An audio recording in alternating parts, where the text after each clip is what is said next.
So number one, just so we're all in agreement here, you have not been able to identify a single right or law that Jewish citizens of Israel have that Arab citizens of Israel don't have. That's claim number one. Claim number two, you keep talking about the 80% of other Palestinians. First of all, those 20%, they're not Palestinian, they are Arab citizens of Israel. The other 80%, it's true, they don't have the same rights as Israeli citizens. You want to know why? Because they're not citizens of Israel, because they fundamentally reject being citizens of Israel. No, it's because hang on, let me finish. I let you speak for I let you speak for 5 hang on, I let you speak for like 5 minutes. Let me get let me get my point across. Let me get the point across. They have been offered the chance at citizenship after they declared war in 1948, and they said no. So of course they don't have the same rights as Israeli citizens because they're not Israeli citizens. In the same way, I don't have the same right as British citizens. You want to know why? Because I'm not a British citizen. So if they want to live in their own state, or if they want to be part of the state of Israel, expelled from what was Britain. You were expelled. It's interesting you say that because pre-1948, which was the establishment of the state of Israel, who controlled the territory? It wasn't the Palestinians. You know what it was?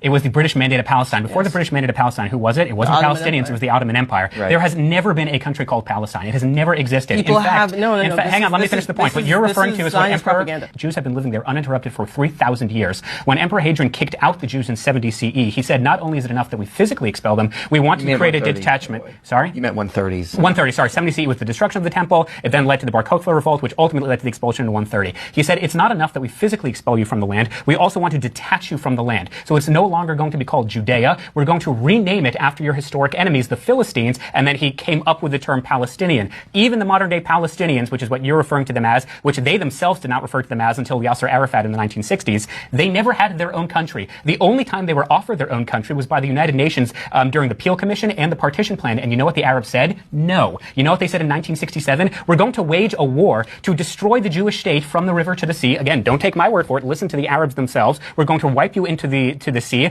And unfortunately, they lost, and they have been living the consequences of that loss ever since. Nevertheless, the state of Israel has offered them their own state repeatedly. Don't take my word for it as the Zionist propaganda guy, right? But listen to our president, Bill Clinton, who said in the 90s, taking away land. Israel has less land today than they had in 1948. They gave out the Sinai Peninsula, which is double the size of modern-day Israel. Why did Israel give up less land today than Yes, Israel won in 1979. In 1967, they won the Sinai Peninsula, which is an area larger than the entirety of the state of Israel today. And you know what Israel did in 1979? They gave it back to the Egyptians. If Israel is trying to expand its territory, it's doing a terrible job. You know how many Jews lived in Gaza in 1979? Thousands. You know how many Jews live in Gaza today? 0. Why? Because the Jewish Israeli Zionist government, they expelled every last Jew, both living and dead. They expelled them from Gaza and said, give it to the Palestinians. Let them have their own state. And you know what the Palestinian people did? Which I wish they didn't, but they used their free agency to elect Hamas. You know what Hamas did? Hamas built terror infrastructure underneath schools, underneath hospitals, underneath civilian infrastructure. So yeah, of course, civilian loss of life is terrible. Civilian infrastructure loss is terrible. But what exactly do you expect is going to happen when your elected government rapes and pillages and burns and kidnaps American citizens? They kidnapped 12 Americans. They killed most of the Americans they kidnapped. They killed 48 Americans. What exactly did Hamas expect Israel to do? Not invade? Not go in? Not try to bring back their own people? I agree. We should absolutely have